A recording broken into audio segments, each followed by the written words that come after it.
Hey guys, my name is ThaddeusSM, and today we're going to be doing a quick world tour of the server that my friends and I play on.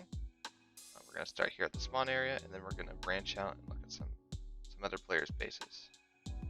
Alright, so to begin, we've got this huge dome here. And this is the actual spawn location. This is where everyone spawned in when we started the game, and we decided that something big and awe-inspiring should go here. So that's what this is. And on the inside, each of these quadrants is going to have sort of a mini environment. So we're going to do like a river and a forest for this side, and then we're going to do a snow area for that side, and we'll do sort of a nether themed kind of thing for the red area.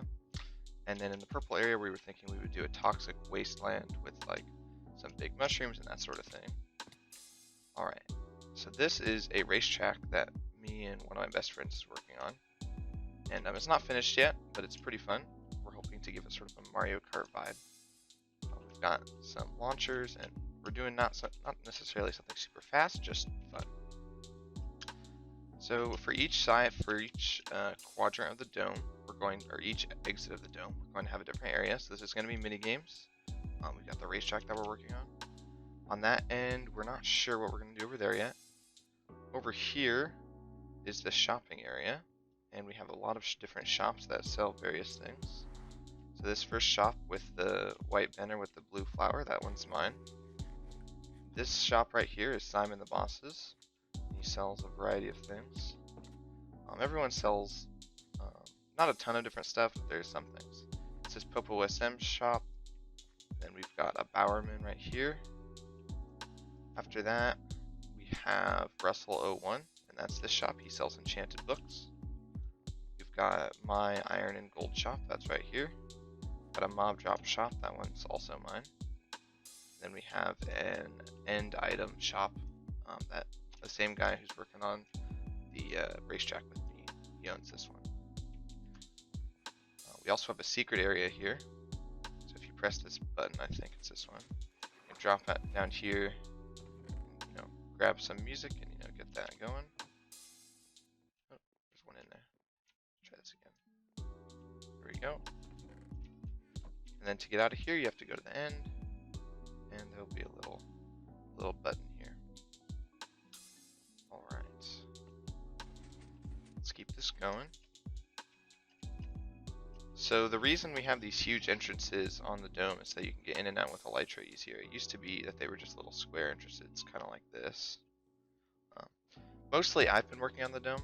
I do have some friends who work on it too, but I've done the majority of, especially the circular areas. Some friends have worked with me on this area, but obviously it's not quite done yet. But we're getting there. This big, huge tower over here is another one of my creations, and that's an iron farm. And one of the chests in here is a community chest, so anybody can take iron from here. You can see this produces a fair amount. This is Doc M77's design, and it works actually really well. We've got a zombie up there with some villager pads right there. There we have a flying UFO like villager breeder thing, and that drops down into our trading hall, which you guys saw in the last video if you watched that. And in here, they all get held into the holding cell, and then you get one of them out, you choose their trade, and you send them to a hall. Or to a stall, that's what I meant. The next building is a community sugarcane farm, and this is a design of my own creation. And this just produces sugarcane. Oh dang, that's a lot. I gotta empty this out pretty soon here. If you want to know how to design this, I'll post a video. Just leave a suggestion in the comments. We got ThaddeusSM here working on the street. This is ThaddeusSM's sort of Japanese dojo kind of thing. It's not a perfect style, but I like it. I think it looks pretty cool. I really like the fence windows.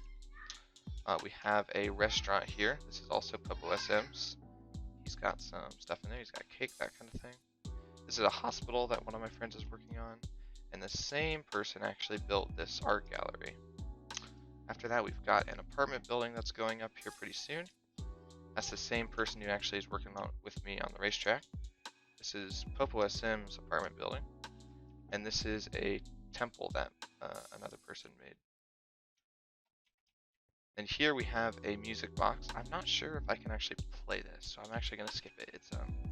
It's for it right now. It plays Concerning Hobbits from the Lord of the Rings movies. I don't want to play it because I don't want my video to get taken down, so I think we'll just leave that for now. Alright. So from here on out, we're going to go into the Nether Tunnel. And actually, we're going to go to some bases. And we're going to look at that kind of thing. So in the Nether, we have just a series of tunnels, no huge hub or anything yet. That is an eventual plan, but we haven't gotten to it yet. So that's that one. That Nether portal leads to an old base, and we're gonna come down here to. That's another old base Nether portal, but back here we have another portal which leads to Rapizu Kitsune's base. This is a pretty cool base. I really like the style of it. It's sort of a medieval house, but it's stuck into the side of a mountain, so that's pretty cool. So if we exit here, oh crap, I can't remember how to get out. I think it's up here. Yeah. So she's got a nice little oasis, or not oasis, but a nice little like pond kind of thing. We've got this house right here. Really like the style of the chimney. Alright, from here we're gonna move on to, let me think, who's next? Probably Russell01. He has a, you'll have to see. It's like a mount. It's on a huge mountain, and it's sort of a, I guess you could call it Japanese style. But more so, it's just a cool build that he designed. So we're gonna go see that. This is Russell01's old base, and then right here is his new base. And we'll look at this. So then through here, we see a whole number of things. We can go out here. We can take a quick look at outside of his base. That's a pretty nice looking base. I really like his roof design with the 3 different woods and the little spikes. He also has a theater back here. Trying out some new rockets, so it's a little bit difficult to fly properly. So he's got a theater back here, which he just recently made, I think. I really like the look of this. This is a really neat looking build. Alright. So next what we'll go to is a Bowerman's base. His is a little bit more of a scrambled base, but I think it's a cool style. So we're gonna go see that. Alright. So we gotta come down here. So this path is good for boats or for running like this. So the reason that the rest of the bases are so far away is because when I first started the server, I decided I would have my base a fairly large distance from the spawn, just because I didn't want any farms or anything I had made to start causing lag. And so that's why this is so far away. And so we actually have a fair number of people way out here close to the desert that I live in. Okay. So you see how in the bottom left it says ThaddeusSM triggered go to home? So that is actually a data pack that I have installed that is Zooming, and I'll link the website to that in the description. But basically, it allows for every player to have a teleport home command. And while we do have the server set on a hard difficulty, I like to have that kind of thing available to people just because it makes it a little easier for everybody. We're a fairly casual server, so it sort of makes sense. Alright, so we're going to come out of here. We're going to look at this base. Okay. So we've got a pretty nice sort of on the hilltop sprawling town kind of thing right here. Bowerman really likes his trees and plants, so we've got a lot of that going on. I'm not sure what that is actually. He also has a pretty nice underground network, but it's pretty big, so I'm actually going to pass on showing that for now. What we're going to do now, though, is we're going to go over here. We're going to look at my base. And this is my first base. This is really the only base I've used since the start of the server. And we've got some beacons in the middle, along with some blue accents. Up there, if it'll load, is a mob grinder. So you stand up there, you stand up in an AFK area, and the mobs will drop onto the hoppers and go into the chests right there. So in this base, we have a couple of things. That's a side house that one of my friends built. Alright. So in this base, we have some cool stuff. I'm gonna go look at that. So down here, we have a whole nice storage room area. Got all the different blocks in the game. I think I'm missing a few, but I have, I think, 90% of the items in the game in here. So that's pretty cool. Got an open area right there. Down here is where all my farms are. Most of these are automatic. Got a storage area. We also have an enchantment room. Down this way, we have a sugarcane farm, and all it is an observer, a piston, and some redstone behind it. And that's the same design that I showed you guys at the city area. Here's where we can access our redstone. See all this? And now we can close that. This is a bamboo farm. It's the same exact style as the sugarcane farm. Right here we have an auto smelter. You input the stuff, you input the items here, or you input the fuel here, input the items here, and you click smelt, and it'll start smelting. There's 48 furnaces, so it goes pretty quickly. This is a flower farm. It's just got a is it broken? No, it's just laggy.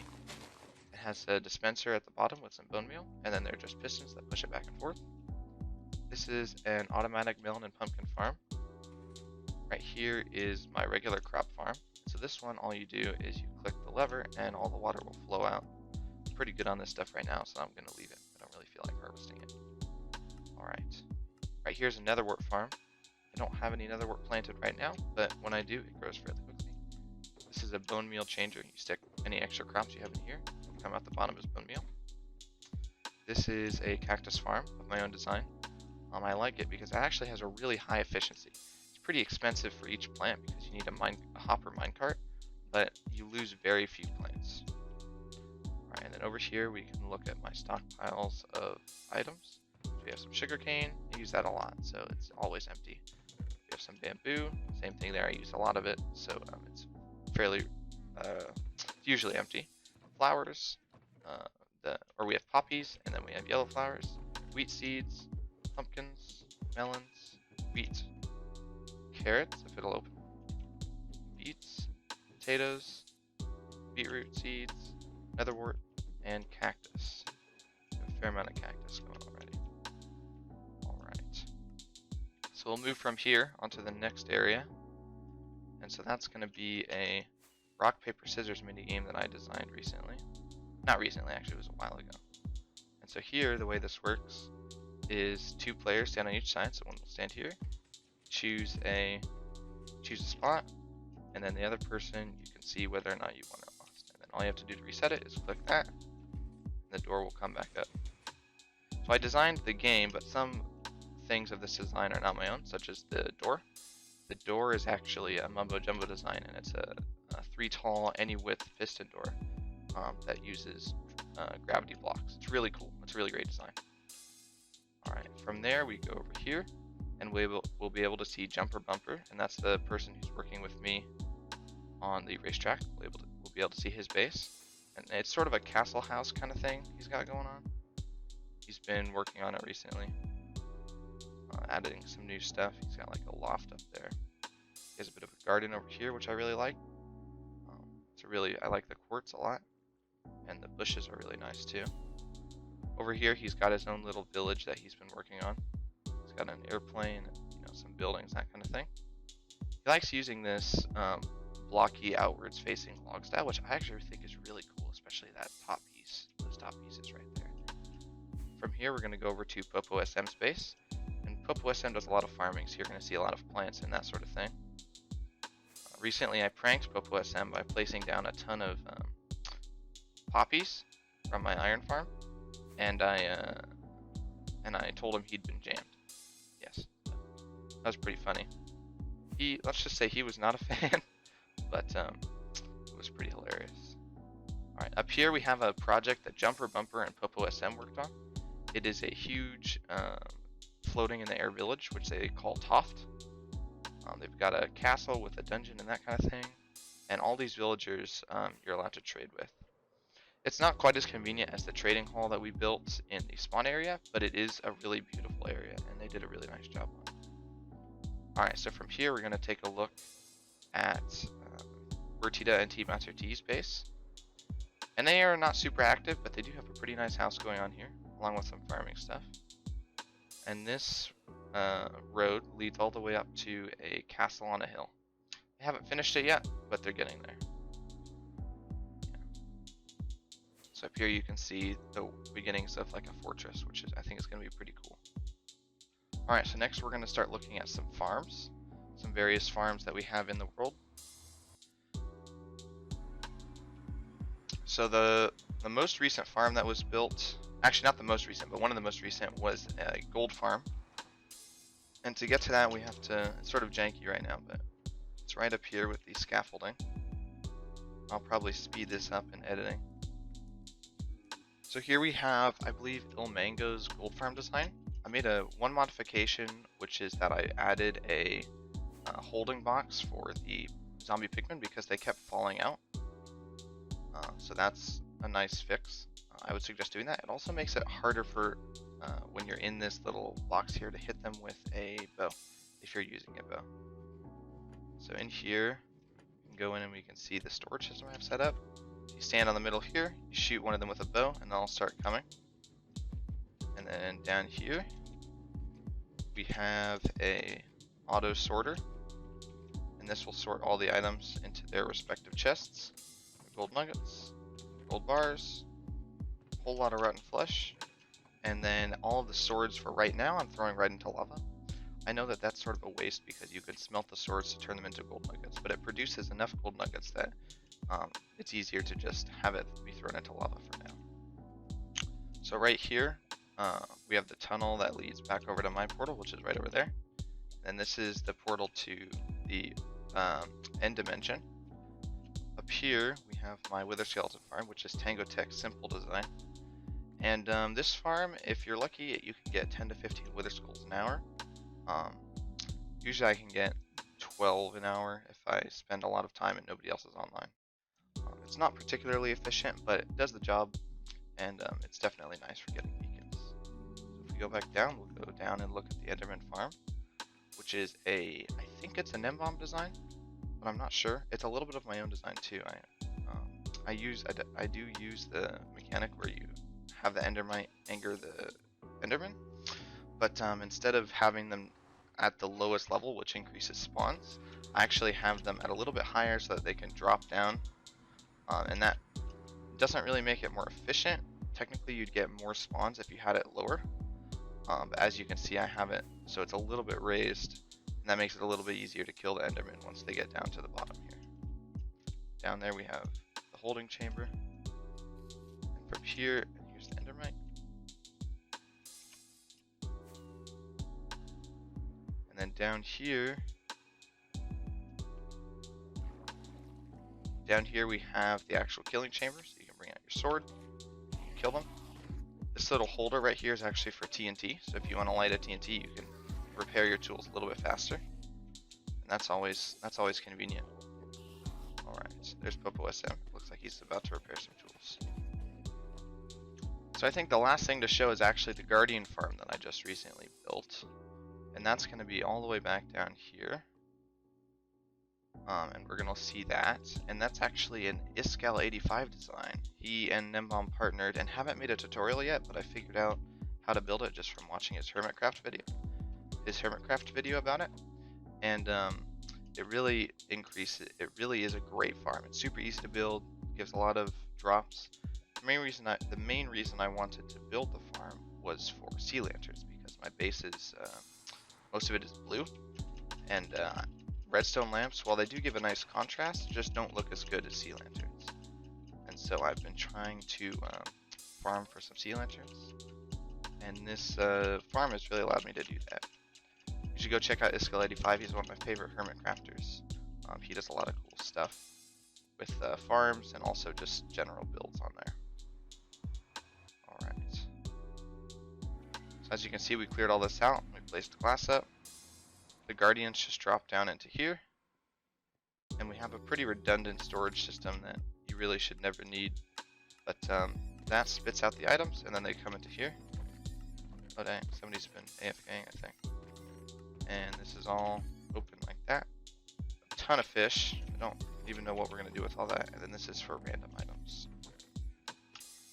Alright. So something that you might notice at a few different farms that I've showed you is we have note blocks all over the place.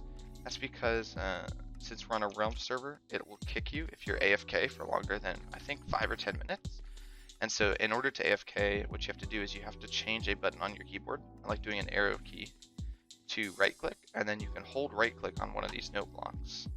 And that will actually keep you AFK for the whole time in realms. It's a really great mechanic that I figured out a while back, and it's made farming things a lot easier. Alright, so I think we're going to end the world tour on that. Hope you guys enjoyed, and I'll see you in the next one.